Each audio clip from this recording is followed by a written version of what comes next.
Railway से लोगों की उम्मीदें अब पूरी हो रही हैं। प्रधानमंत्री अक्सर कहते हैं कि ये रेलवे का स्वर्णिम काल है। भारतीय रेल देश में सार्वजनिक परिवहन का सबसे बड़ा माध्यम है। हर रोज लाखों लोग ट्रेनों के माध्यम से एक शहर से दूसरे शहर का लाखों किलोमीटर का सफर तय करने के लिए जाते हैं। वर्ष 2023-24 में रेलवे बजट 2.4 लाख करोड़ से अधिक था। केंद्रीय बजट में रेल बजट का विलय करने का उद्देश्य केंद्र सरकार के वित्त का पूरा विवरण देना और साथ में राजमार्गों, रेलवों और जलमार्गों के बीच परिवहन योजना में सुधार करना था। इससे वित्त मंत्रालय को मिड एयर समीक्षा के दौरान संसाधनों के आवंटन में अधिक लचीलापन भी दिया। आइए जानते हैं कि रेल बजट, जो कि अब आम बजट का हिस्सा है, क्या है इससे लोगों की उम्मीदें।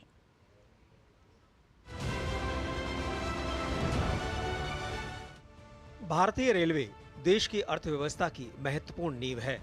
पिछले कुछ सालों के दौरान भारतीय रेलवे में बदलाव आए हैं। सरकारी खर्च का एक बड़ा हिस्सा इस क्षेत्र से आता है। लाखों लोग रोजाना भारतीय रेल से सफर करते हैं। इसी के चलते मोदी सरकार ने पिछले कुछ सालों में रेलवे का बजट भी बढ़ाया है। अंतरिम बजट 2024 में रेलवे पर विशेष ध्यान दिया गया। पिछले साल के मुकाबले 15,000 करोड़ रुपए ज्यादा आवंटित किए गए।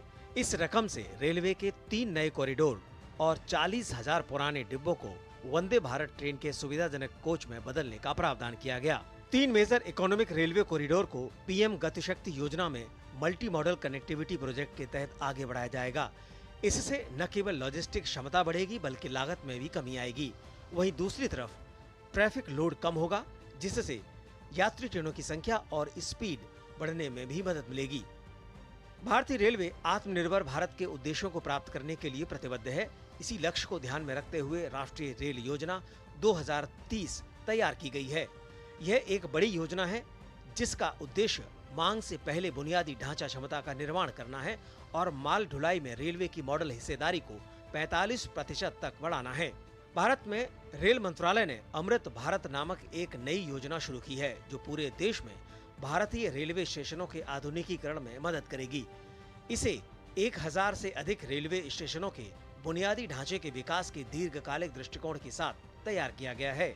आदर्श स्टेशन योजना के तहत 1251 स्टेशनों का विकास किया गया है। स्टेशनों के विकास और रखरखाव के लिए आवंटन और व्यय का विवरण इस योजना के अंतर्गत आता है। फिलहाल 82 वंदे भारत ट्रेन सेवाओं का संचालन किया जा रहा है, जिसका आंकड़ा बढ़ाना मंत्रालय का फोकस है।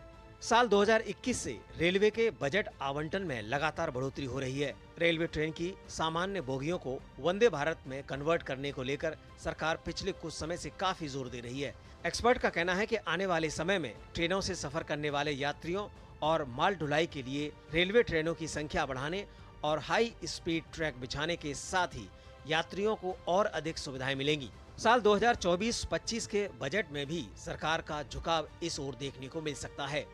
आम जनता के लिए अधिक सुविधाएं उपलब्ध कराने, नेटवर्क बढ़ाने, भीड़भाड़ कम करने और रेलवे दुर्घटनाओं से बचकर रेल क्षमता बढ़ाने के लिए पर्याप्त धनराशि आवंटित करने पर आने वाले रेल बजट पर फोकस रहने की उम्मीद है। रेलवे बजट में metro network, Namo Bharat corridor, Vande Bharat train, high speed corridor और आर्थिक गलियारों के विस्तार के लिए पूंजीगत धन उपलब्ध कराना रेल मंत्रालय का मकसद रहेगा, ताकि सकारात्मक गति जारी रहे। Bureau report, DD news, Delhi. और आने वाला बजट कैसा रहने की उम्मीद है?